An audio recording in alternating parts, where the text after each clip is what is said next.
Terima kasih. Jadi ya, kemudian saya sampai di kita belajar tentang definisi bersama-sama bahwa dari patient safety itu ada beberapa yang harus kita pahami, terutama dalam mengobati pasien kita tadi secara berbekam khususnya.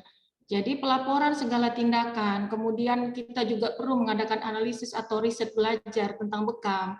Kemudian pengembangan untuk bekam itu juga bagaimana dan solusinya jika ada masalah. Kemudian SOP-nya terutama ini. SOP ini yang sepertinya harus kita tekankan kepada semua orang yang atau praktisi yang ingin melakukan bekam. Dan juga kepada kita sebagai seorang dokter, sebenarnya bekam itu seperti apa gitu. Ada yang masih menganggap bahwa bekam itu boleh dilakukan siapa aja dan tidak harus sesuai dengan standar medis. Yang penting itu sunnah dari Nabi, seperti itu. Tapi kita hidup di zaman yang semuanya serba SOP saat ini. Sedikit-sedikit kita bisa jadi masalah untuk diri kita sendiri. Kemudian juga ada pelatihan dan seminar. Ini yang saya sangat harapkan, semoga ke depannya pelatihan tentang bekam akan lebih banyak diadakan. Ya, Dr. Kodri, mudah-mudahan bisa kita lakukan bersama-sama. Kemudian implementasi dan juga kemajuan untuk bekam itu sendiri. Slide selanjutnya, Dokter. Ya, ada beberapa kejadian cedera yang dapat terjadi, baik itu tidak sengaja maupun kondisi yang berpotensi dapat timbulkan cedera pada pasien kita. Yang pertama, kejadian yang tidak diharapkan atau KTD, kemudian kejadian nyaris cedera, KNC, kejadian potensial cedera atau KPC, dan kejadian tidak cedera, KTC, dan sentinel. Nah, beberapa jenis kejadian ini mungkin kalau kita berkecimpung di dunia rumah sakit, seperti saya saat ini bertugas di Rumah Sakit Mahkota Bidadari, apalagi untuk persiapan akreditasi kita, ini sangat dipentingkan sekali. Segala kejadian pasien kita harus kita laporkan secara tertulis. Demikian juga dengan bekam tadi. Jadi saya mengharapkan untuk pasien-pasien bekam kita yang akan datang berobat kepada kita, sebaiknya pertama datang itu dianamnesa dulu. Jadi jangan malas kita sebagai dokter untuk menganamnesa pasien kita. Dan ini harus kita sampaikan juga ke para praktisi bekam yang terutama tidak non medis. Ada juga dari yang berbekam ini atau praktisi bekam yang bukan dari medis, malah lebih banyak saya rasa. Jadi kita harus meyakinkan mereka atau mengajarkan kepada mereka bahwa ada beberapa kejadian yang akan menimbulkan cedera kepada pasien yang dibekam. Jadi ini harus kita tegaskan. Tugas kita sebagai seorang dokter yang lebih mengerti mungkin dalam tanda kutip tentang bekam ini dengan segala pengalaman kita dapat membuat pasien itu merasa nyaman dan tidak takut, oh bekam ini enggak, efeknya tidak begitu yang ditakutkan. Karena kalau sudah bersinggungan kita tahu pasien ini dengan pisau, dengan ataupun sekedar memakai jarum yang kecil, mereka tetap merasa takut. Apalagi tadi ada pertanyaan apakah anak-anak bisa dibekam? Sebenarnya bisa, cuma rasa takut tadi kadang mendahului dari rasa nyamannya. Jadi bisa terjadi kejadian yang lain juga. Slide-nya, Dokter.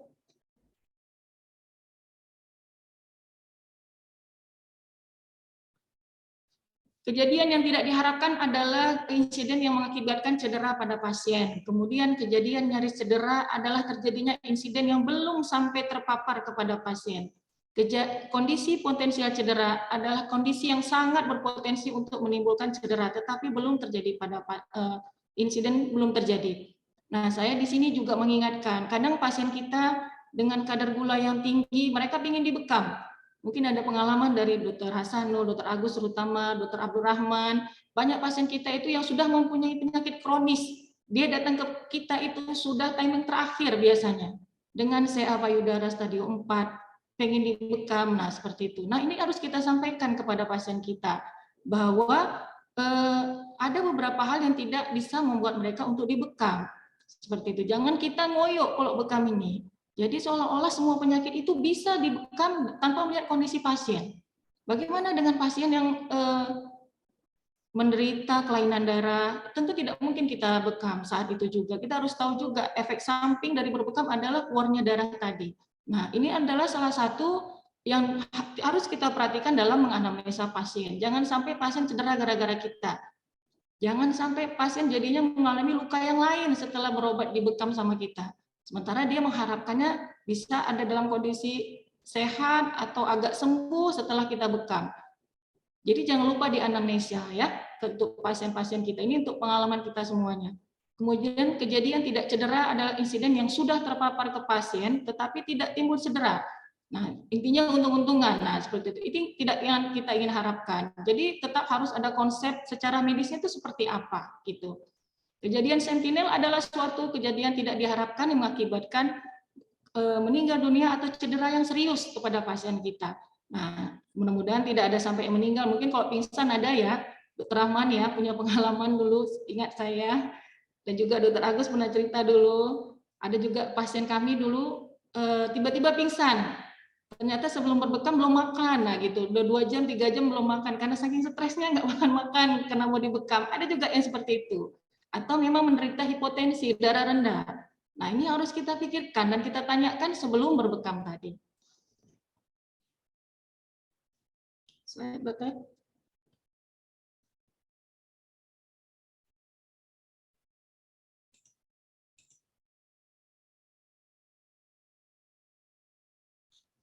Ya, pasien safety ini seperti saya sampaikan sudah diatur dalam Peraturan Menteri Kesehatan ya, nomor 1691 garis miring Menteri Kesehatan di tahun 2011. Kenapa kita mengambil suatu sistem yang lebih besar, yaitu rumah sakit, kita juga mengharapkan bahwa nantinya bekam kita ini bisa semakin besar dan juga sesuai dengan standar kesehatan yang ada. Dengan kita memperhatikan asesmen risiko terjadinya cedera pada pasien, atau kelainan pada pasien, atau luka makin serius pada pasien bekam kita.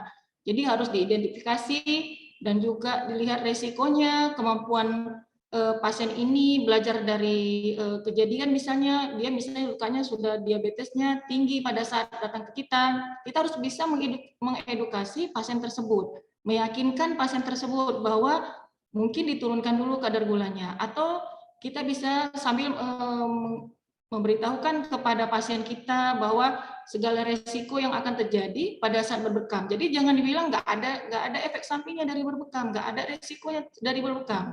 Nah, pada saat timbul resiko, kita yang sendiri yang akan bingung. Nah, jadi sebenarnya komunikasi inilah yang paling penting pada saat kita menganamnesa pasien sebelum melakukan bekam.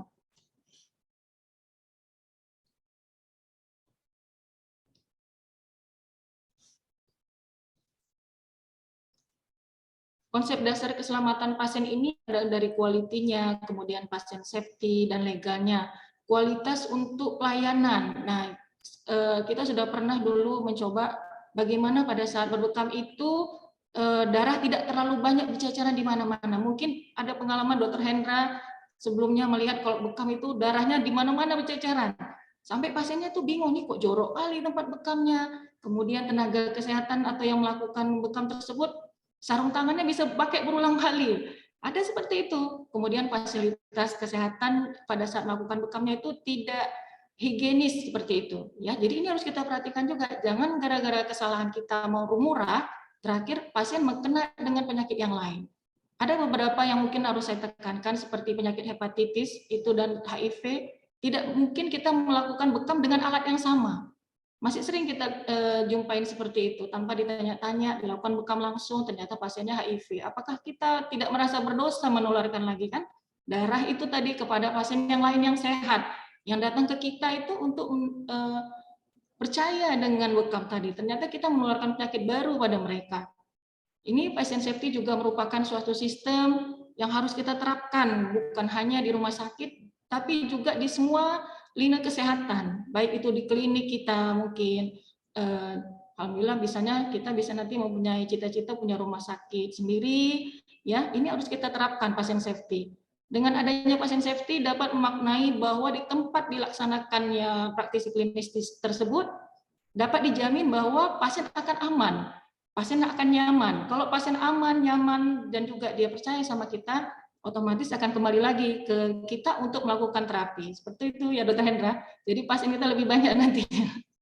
Ya, pasien bekam terutama ya. Kemudian legalnya. Nah, inilah yang mungkin masih jadi catatan penting kepada Dokter Agus Ramadi, Dokter Abdurrahman, Dokter Hendra, Dokter Hasanul untuk bisa melegalkan bekam kita ini. Jadi kita nggak kebingungan lagi nih. Ini yang kadang-kadang masih berantem terus kalau kita mengurus ke perizinannya. Saya rasa masih seperti itu. Karena masih kalah kita mungkin dengan akupuntur ya Dokter Hendra.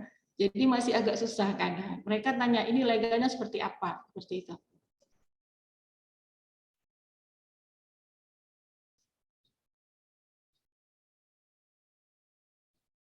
Tujuan keselamatan pasien ini saya ambil dari akreditasi ya. Jadi akreditasi rumah sakit itu ada menekankan kepada komite keselamatan pasien, terutama di rumah sakit. Dan ini bukan hanya untuk di rumah sakit, di semua praktisi kesehatan, di semua klinik-klinik, di semua rumah-rumah pengobatan yang melakukan tindakan medis, walaupun kadang ada yang ilegal seperti itu. Tapi yang terutama yang untuk yang legal dan mau mempunyai sertifikasi itu harus melihat tentang keselamatan pasien, terutama di tempat prakteknya. Jadi terciptanya budaya keselamatan pasien, meningkatkan akuntabilitas tempat kita berpraktek, kemudian menurunnya kejadian yang tidak diharapkan, terlaksananya program-program pencegahan. Nah, ini harus kita sampaikan, walaupun mungkin secara tidak langsung dapat kita sampaikan kepada pasien pada saat kita menemui pasien tersebut, karena bekam ini anamnesa itu yang paling penting saya rasa. Sebelum kita melakukan bekam, anamnesa kepada pasien itu yang paling utama untuk menjaga keselamatan kita dan juga keselamatan pasien tadi.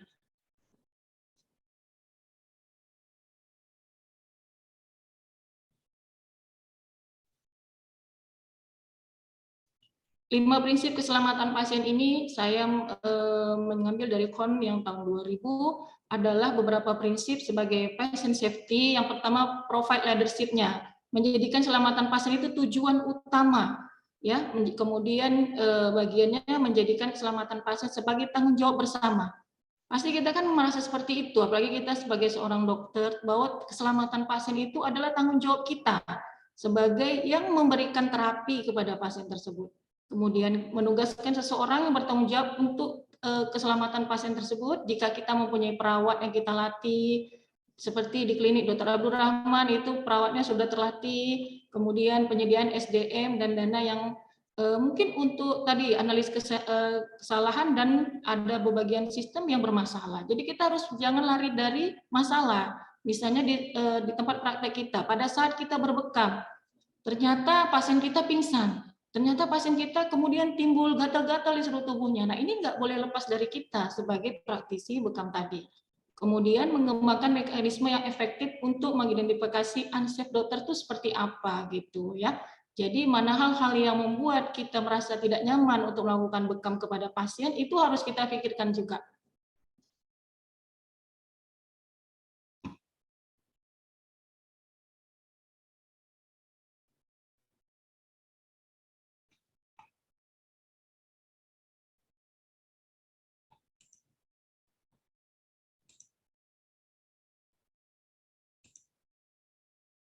Kemudian yang kedua, memperhatikan keterbatasan manusia dalam perencanaan prosesnya. Kemudian dalam pekerjaan ya, SOP-nya tadi, kemudian prosesnya, standar untuk berbekamnya. Seperti apa yang sebenarnya sesuai dengan standar medis dalam berbekam. Kemudian mengembangkan tim yang efektif, mengantisipasi kejadian yang tidak terduga, menyiapkan obat mungkin ya, pada saat pasien kita pingsan di tempat kita berbekam, itu harus ada obat yang kita siapkan. Ya, menciptakan atmosfer atau learning yang nyaman, mendengar untuk kemajuan juga tempat praktek kita dan pasien berbekam kita.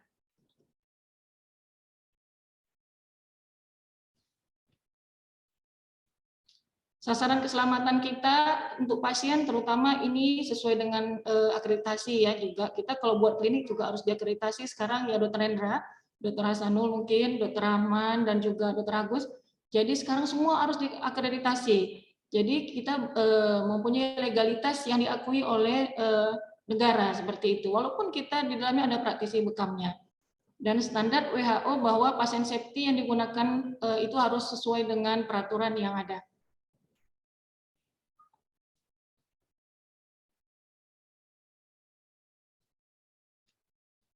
6 sasaran keselamatan pasien. Yang pertama adalah yang terutama sasaran pertama ketepatan identifikasi pasien.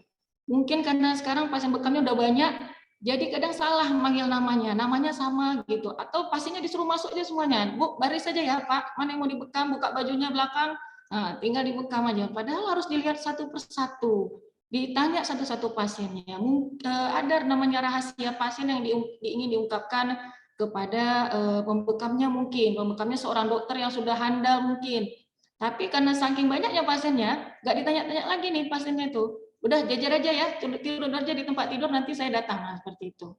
Itu yang tidak boleh. Jadi harus identifikasi dulu. Mana tahu dia ada keluhannya. Saya selama ini kalau luka payah untuk berhenti, kemudian mungkin dia juga punya penyakit gula yang tidak terkontrol. Nah, seperti itu. Itu yang harus kita tanyakan. Yang kedua adalah peningkatan komunikasi yang efektif. Seperti tadi dalam beranamnesa, komunikasi ini yang paling utama.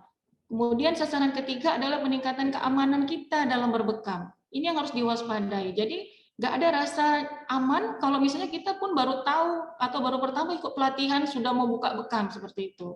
Ya, yang keempat adalah kepastian tepat lokasi berbekamnya, tepat SOP-nya. Jadi harus kita pelajarin dulu sebenarnya. Jangan gara-gara kita pasien akhirnya mengalami hal yang tidak diinginkan.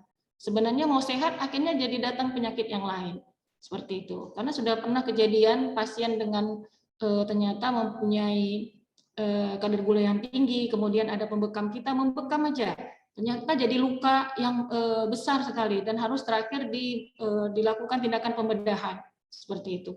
Sasaran kelima adalah pengurangan risiko infeksi. Kita mengetahui bahwa dalam berbekam itu ada yang dilukai, ya, bukan hatinya yang dilukai ya dokter, tapi kulitnya. Jadi itu menimbulkan infeksi pastinya. Ringan atau berat tetap ada timbul infeksi. Nah, inilah yang harus kita waspadai atau kita perhatikan. Jangan sembarangan untuk membekam pada keadaan kulit yang mungkin pada saat itu sedang alergi berat seperti itu. Atau memang bisa dilakukan tapi bukan di tempatnya langsung, ada titik-titik tertentu.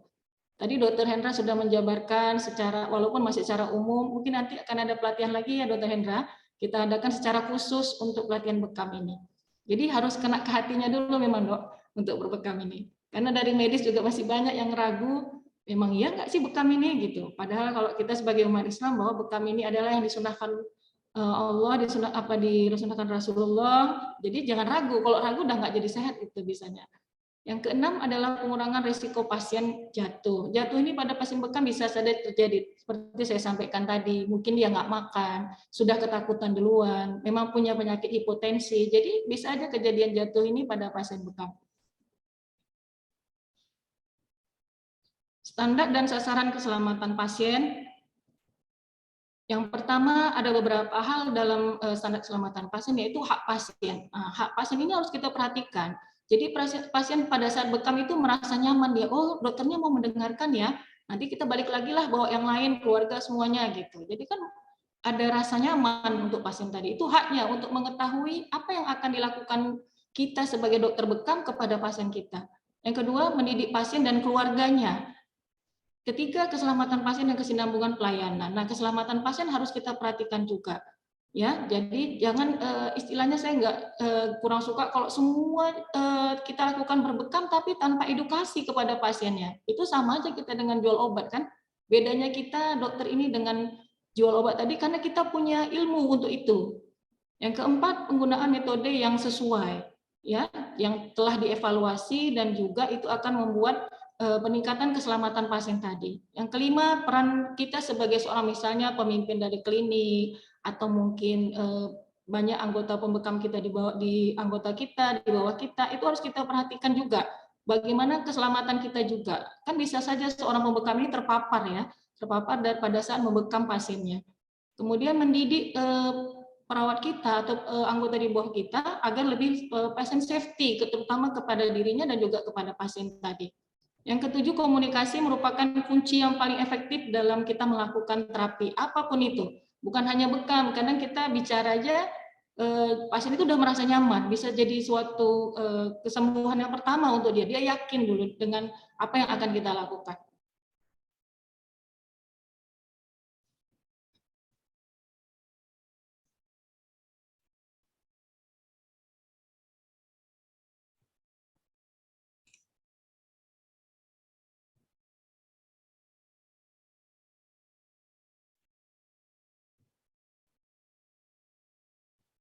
Slide-nya apakah sudah? Dokter Alin boleh slide-nya biar saya yang menekan sini bisa? Bagaimana dokter? Ini biar saya yang memindahkannya dari sini. Ini sepertinya saya punya. Mohon maaf dok, saya kurang tahu caranya dok. Oh iya, nggak apa-apa. Dokter Rizka mungkin bisa dibantu untuk materi untuk dijadikan co-host, dok.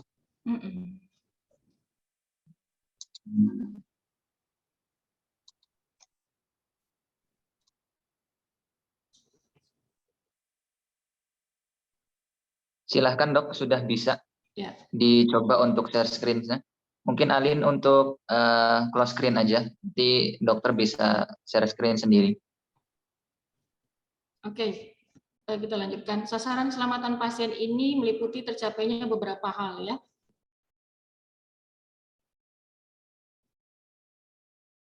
Slide-nya hilang nih dok. Mohon maaf dokter.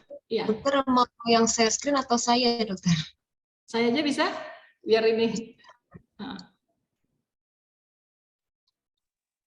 Tapi nggak timbul ini di tempat saya. Iya dok, belum muncul dokter.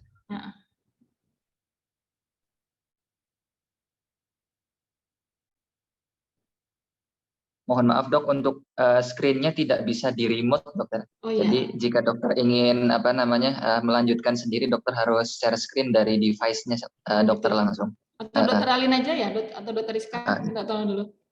Oke, baik dokter.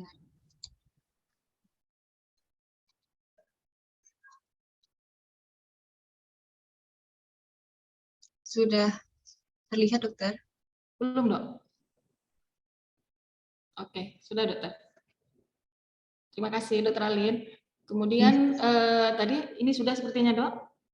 Slide selanjutnya.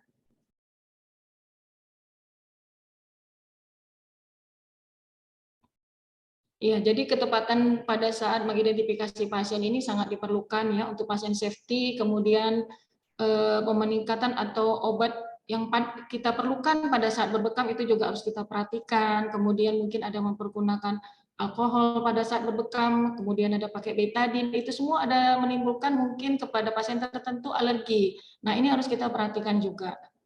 Kemudian peningkatan keamanan. Mungkin di tempat pada saat berbekam harus kita perhatikan lingkungan sekitarnya. Kadang pasien ini ada membawa anaknya, jadinya dia nggak merasa nyaman pada saat berbekam atau terlalu panas ruangannya. Ini juga mempengaruhi. Kemudian kepastian yang tadi, tepat lokasi ya. Selanjutnya Dokter Alin, tolong. Ya, jadi hambatan keselamatan pasien ini ada dari beberapa hal ya. Saya ambil secara umumnya, provider dan manajemen, tenaga medis, pasien, dan juga pemerintah. Kalau provider dan manajemen ini untuk mungkin di rumah sakit atau klinik yang sudah besar ya. Sedangkan tenaga medis itu kita sendiri. Kita sendiri yang melakukan perbekaman ataupun kegiatan medis lainnya. Kemudian pada pasien sendiri, karena pasien juga harus mengetahui apa yang akan kita lakukan pada saat kita lakukan berbekam terhadap pasien tersebut. Dan pemerintah itu tadi yang saya sampaikan tentang izin, legalitas, dan juga dukungan mungkin ya untuk pengadaan bekam. Upaya peningkatan kualitas dan keselamatan pasien ini ada beberapa hal. Dibangun dulu kesadaran akan nilai keselamatan pasien, dan pimpin dan dukung perawat kita yang akan melakukan bekam, mungkin kita adakan sekolah untuknya, kemudian kegiatan pelatihan gitu ya. Mungkin ada juga di klinik kita atau juga perawat-perawat kita yang ingin atau berkemauan besar untuk mengetahui tentang bekam tadi, atau juga tentang Tibbun Nabawi terutama. Integritas aktivitas pengelolaan risiko. Nah, risiko ini harus kita pikirkan pada saat melakukan bekam kepada siapapun pasien kita. Kembangkan sistem pelaporan. Nah, harus ada tercatat sekarang. Mungkin di Persatuan Bekam Medis kita ada laporan mungkin ya setiap bulan atau setiap tahun tentang pasien yang dilakukan bekam dari setiap pembekam yang sudah mempunyai standar, pasti ada pelaporannya ya. Libatkan dan berkomunikasi dengan pasien. Jadi jangan diam aja selama berbekam. Udahlah panas ruangannya, dokternya diam aja, akhirnya pasiennya nggak nyaman gitu, dokternya diam aja ya, nggak ada mau bicara sedikit pun gitu ya. Kan lebih baik berkomunikasi, jadi pasien akan merasa nyaman dengan kita. Kemudian belajar dan berbagi pengalaman tentang keselamatan pasien, cegah cedera yang akan timbul. Lanjutnya, dokter. Ya, ini faktor yang mempengaruhi terhadap insiden keselamatan pasien ya, ada dari individu sendiri, kemudian pekerjaan mungkin pasien kita sebelumnya, lingkungan fisik, kemudian sistem dan kita sendiri sebagai pembekam, lingkungan sosialnya, dan lingkungan eksternal di daerah atau di lokasi yang akan dilakukan bekam. Ini siklus kegiatan keselamatan pasien. Saya ambil di secara garis besar yang ada di rumah sakit. Seperti saya sampaikan tadi, bahwa harus ada pelaporan ya, insiden misalnya, walaupun tidak ada timbul insiden, kita harus punya laporan. Istilahnya buku besar lah tentang pasien kita gitu ya. Jadi jangan nggak ada laporan atau catatan kita dari mulai identitas pasien, kemudian terapi selain bekam yang kita berikan, mungkin ada herbal lain yang kita sampaikan ya. Yang kedua, analisis atau belajar terus untuk mengetahui perkembangan terbaru tentang bekam itu sendiri. Pengembangan solusi ya jika ada masalah ataupun tanpa masalah. Kemudian paduan pedoman standarnya, SOP-nya seperti apa yang sebenarnya untuk bekam ini. Ini yang harus kita diskusikan. Mungkin Dr. Kodri, kita harus bisa mengambil secara utuh itu sebenarnya seperti apa SOP-nya untuk berbekam ini. Kemudian adakan pelatihan dan seminar, kita harapkan akan lebih sering diadakan, implementasinya kepada masyarakat. Untuk menciptakan suatu perubahan, kita perlu saling bekerja sama ya, jadi harus sama-sama, nggak ada yang merasa paling pintar, mungkin ilmunya udah banyak, nggak mau ngasih tahu yang lain, ini salah besar untuk kemajuan bekam kita sendiri ataupun Tibbun Nabawi yang ingin kita sampaikan kepada masyarakat.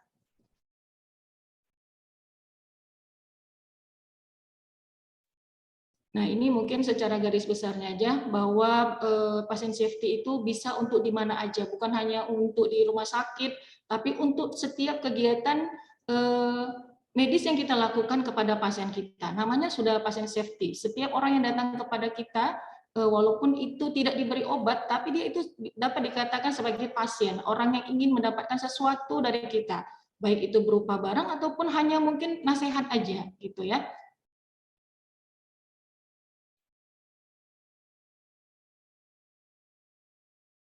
Yang kedua, ini juga secara garis besarnya untuk peningkatan dari kinerja kita sebagai seorang pembekam, sebagai seorang dokter, ada tanggung jawab yang harus kita pikul dalam melakukan kegiatan pasien safety ya. Kemudian ciptakan juga suasana kerja atau tempat yang kondusif untuk melayani pasien kita.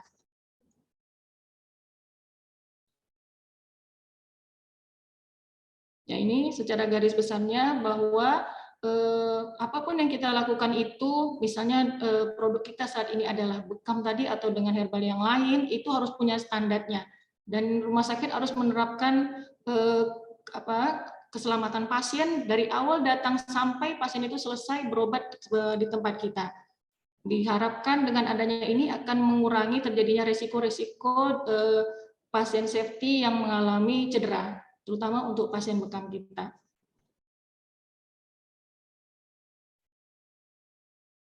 Jadi kesimpulannya yang tidak ingin kita dikatakan adalah malpraktek. Mungkin sering gitu ya, walaupun jumlahnya kecil mungkin ya tidak sebesar misalnya kalau seksio kemudian kejadian yang lain seperti itu. Ini kejadian tidak diharapkan, kita sebagai dokter juga tidak ingin disebut dengan malpraktek ya.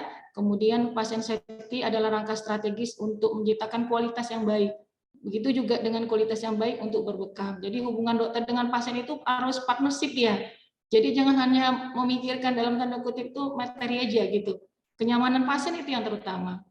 Kemudian pasien safety ini akan merubah suatu kultur ya, kultur yang tadinya akan menjadikan kultur yang safety kultur, blame free kultur, reporting kultur, dan learning kultur untuk kita sebagai seorang praktisi terutama dalam berbekam. Jadi dibutuhkan komitmen dan leadership. Oke, terima kasih. Dr. Alin sudah membantu saya. Terima kasih juga untuk yang lain. Baik, Dr. Yun, terima kasih atas materinya. Ini materinya betul-betul ini ya dok, tekstual sekali ya dok, karena berkaitan dengan hukum juga ya dokter ya. Baik, untuk teman-teman sejawat, apakah ada yang ingin ditanyakan kepada Dr. Yun? Jika belum ada, mungkin saya mulai pertanyaan boleh ya dok ya? Baik dokter. Dokter ini tadi menyampaikan terkait dengan izin ya dok ya. Apakah untuk praktek bekam sendiri untuk kita nih dok, untuk yang awal apakah diperbolehkan, apakah harus menggunakan izin terlebih dahulu dok? Kalau misalnya praktek dokter umum kan ini ya dok ya harus ada izinnya. Nah apakah boleh langsung nanti di dalam praktek dokter umum itu langsung kita boleh praktek bekam juga atau harus dengan izin tersendiri dokter untuk yang praktek bekamnya dokter? Terima Ya, kasih. baik dokter Alin. Saya coba menjawab, mungkin nanti kalau ada yang lebih mengetahui informasi terbaru silakan dibantu. Tapi setahu saya sampai dengan saat ini, saya pernah mengurus izin juga untuk di rumah sakit kita saat ini, itu harus tersendiri dokter. Walaupun kita sudah melakukan ada SIP ya, SIP kita sebagai dokter umum, walaupun dokter spesialis kita harus punya sendiri untuk bekam ini. Dan ini saya rasa sampai saat ini masih agak sulit untuk mengurusnya karena ada beberapa permintaan mereka, mana evidence base-nya, mana ini semua banyak sekali, udah praktek yang mana aja seperti itu, udah berapa pasien yang diobati. Nah seperti itu dokter, tetap harus ada izin tersendiri tentang bekam ini. Oke, baik dokter. Terima kasih dokter Yun. Baik, untuk teman-teman sejawat, apakah ada yang ingin ditanyakan? Mungkin dari...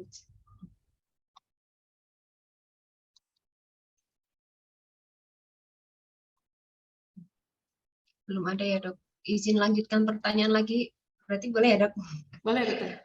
Melanjutkan yang tadi dokter, berarti kalau misalnya ini dokter terkait dengan, tadi kan yang dokter sampaikan rumah sakit ya dok ya. Nah bagaimana kalau misalnya ini dok, kita kan tadi kan menyampaikan harus ada evidence base-nya, kemudian ternyata memang agak kesulitan kita ya dok untuk berarti masuknya ke dinas kesehatan kan ya dok? Dinas kesehatan ya. Nah jika seperti itu apakah boleh kita praktek dulu baru nanti izin atau tetap harus menunggu izin gitu dok? Iya. Praktek diam itu apakah diperbolehkan gitu maksudnya dok? Iya. Jadi sebenarnya memang lebih baiknya memang ada izinnya dulu baru praktek ya dokter. Cuman kita di sini mungkin yang menjadikan kita bisa lebih unggul dari yang lain sebagai seorang dokter itu kan izin intinya harus mengobati pasien. Jadi dengan dasar itu tadilah kita membantu untuk pasien kita terutama yang ingin dibekam. Mungkin nanti bisa dari dokter Kodri ini dokter bagaimana untuk izin kita sebagai seorang ketua umum ya dari dokter bekam bisa dijadikan satu nih izinnya, jadi tidak dipersulit, jadi keinginan masyarakat untuk berbekam juga bisa kita laksanakan gitu dok. Ya. Baik dokter Yun, terima kasih atas jawabannya dokter. Ya, ini ada yang bertanya dokter di room chat, saya bacakan ya dokter, dari dokter Zen. Izin bertanya, beberapa rumah sakit sudah mulai membuka layanan bekam. Dari sisi regulasi bagaimana dokter? Iya, itu tadi seperti yang sampaikan. Terima kasih dokter Zen. Pengalaman kami juga seperti itu, akan ada banyak pertanyaan gitu ke kita, terutama untuk legalitas bekam ini tadi. Jadi memang sampai saat ini boleh membuka bekam itu tadi, tapi dengan itu tadi saya mengharapkannya ada izinnya duluan gitu, karena susah kita kalau nggak ada izin tadi. Walaupun niat kita sebenarnya untuk itu tadi, banyak pasien yang mau untuk dibekam tadi, bukan hanya dari kalangan Muslim saya rasa, non Muslim malah juga lebih banyak.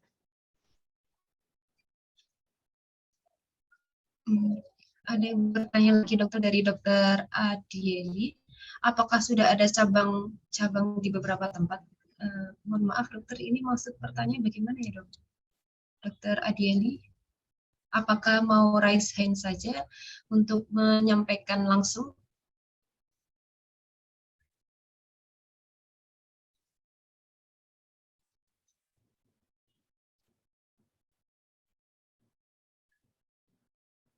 Dokter Alin, izin mau sharing dengan Dokter Yun.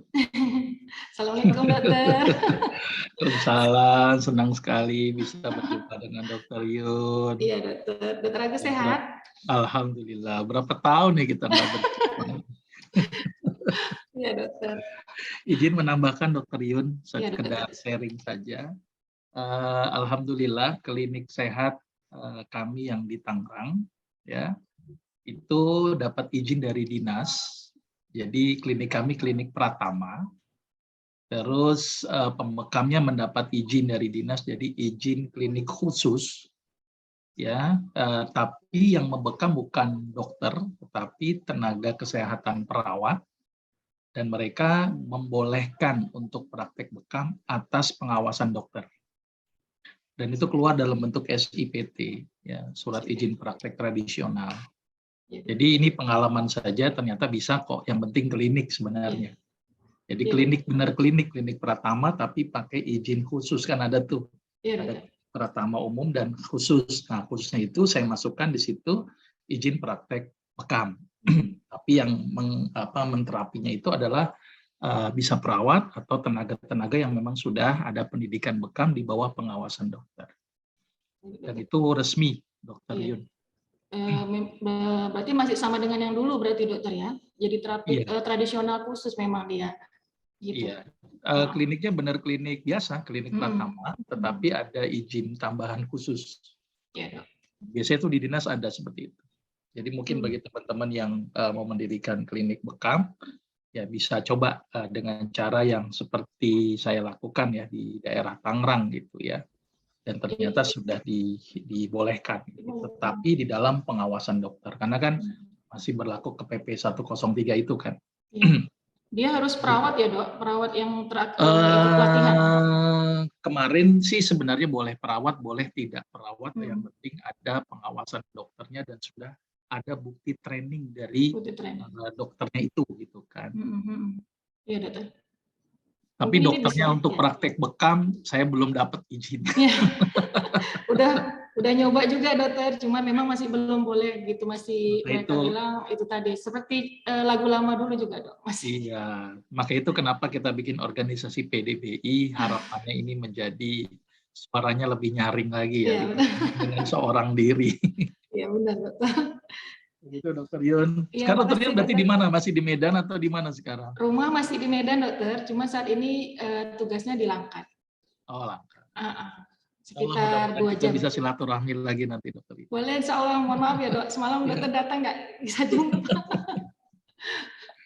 Iya dokter. Ya terima kasih Bu Dokter Alin, terima kasih Dokter Yun. Terima kasih dokter. Terima kasih juga Dokter Agus untuk sharing-sharingnya. Baik, untuk Dokter Adieli, tadi sepertinya ini ya sudah open kamera.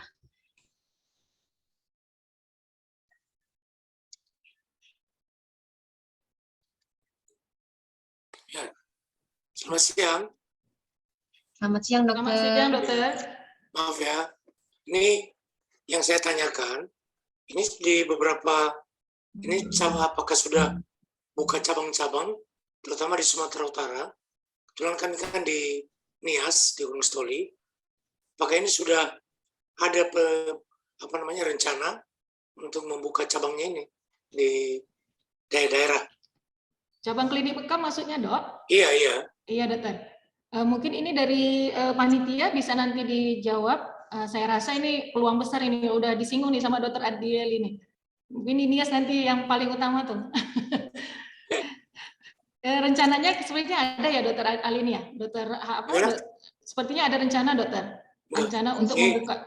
Enggak melihat apa ini prospeknya ini. Besar dok. Iya bagus. Iya bagus dok. Hanya saja itu tadi dok, seperti disampaikan dokter Agus di klinik itu, klinik Pratama mungkin ada perawat nanti yang bisa dilatih dok, karena kita sebagai pengawasnya. Bisa dok nanti. Kita bicarakan sama dokter Kodri ya dokter. Baik. Iya dokter. Terima kasih dokter. Sama-sama. Terima kasih dokter Adieli. Baik dokter Yun, ada pertanyaan satu lagi ya dok ya. Dari dokter Risa Wijayanti, mohon izin dokter bertanya kalau nakes tradisional mungkin ya dok, sudah mempunyai tempat praktik, apakah harus ada izin tersendiri juga untuk keterampilan bekamnya? Terima kasih. Iya. Tadi sudah disampaikan oleh Dokter Agus juga, mungkin ini bisa jadi pelajaran untuk kita semuanya yang ingin membuka klinik bekam, bahwa seandainya kita dokternya yang menjadi praktisinya yang ada perawat yang sudah mempunyai pelatihan sebaiknya. Jadi itu didesain mempunyai izin ya, perawatnya bukan kitanya, dokternya belum nih. Oke, baik dokter. Ini ternyata dokter Zen bertanya lagi dok, mohon maaf. Mungkin ini pertanyaan terakhir ya dokter ya. Baik.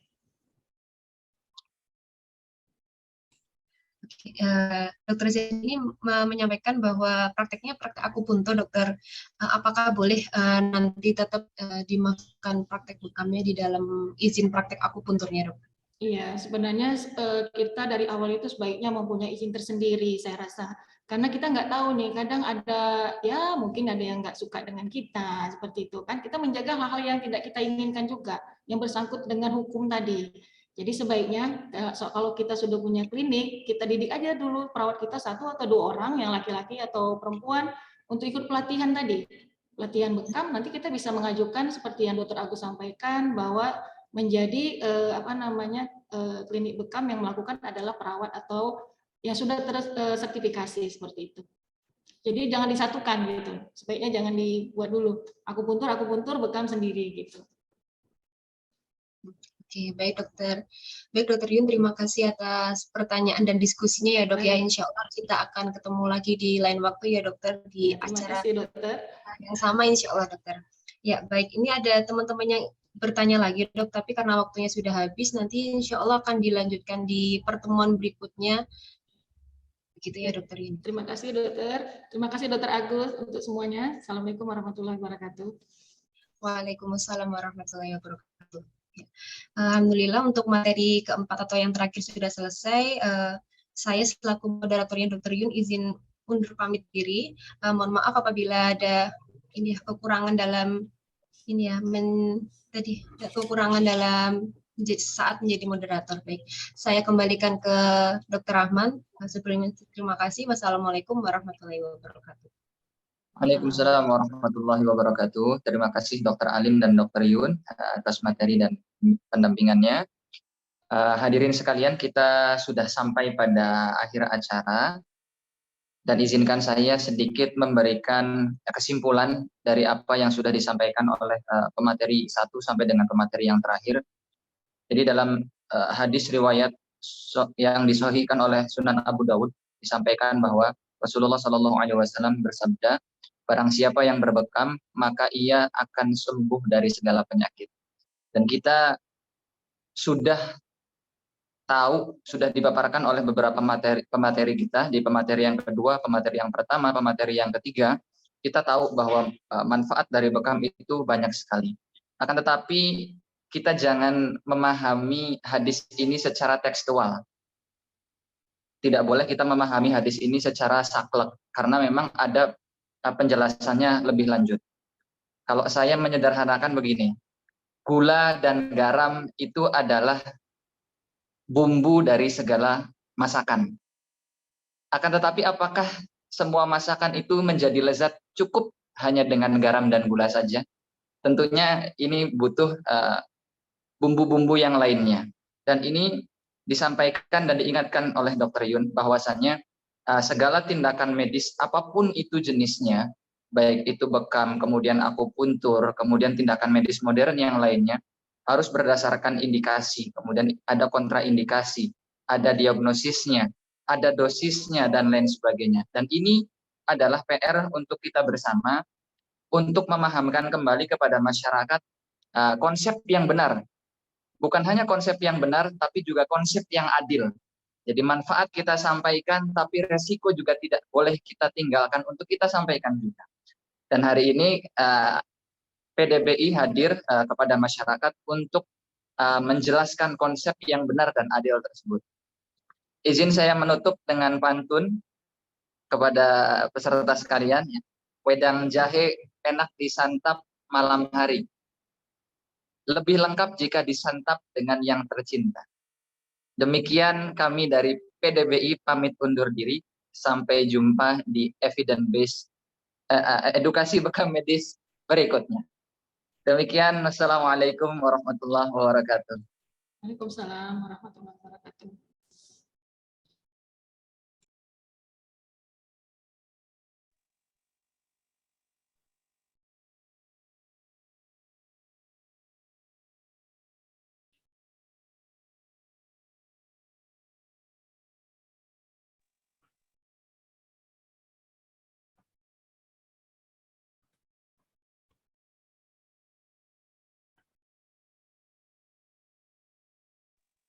Baik, silahkan kepada peserta jika ingin pamit meninggalkan ruangan Zoom, silahkan bisa meninggalkan sekarang ya, karena sudah duhur juga, silahkan untuk melanjutkannya dengan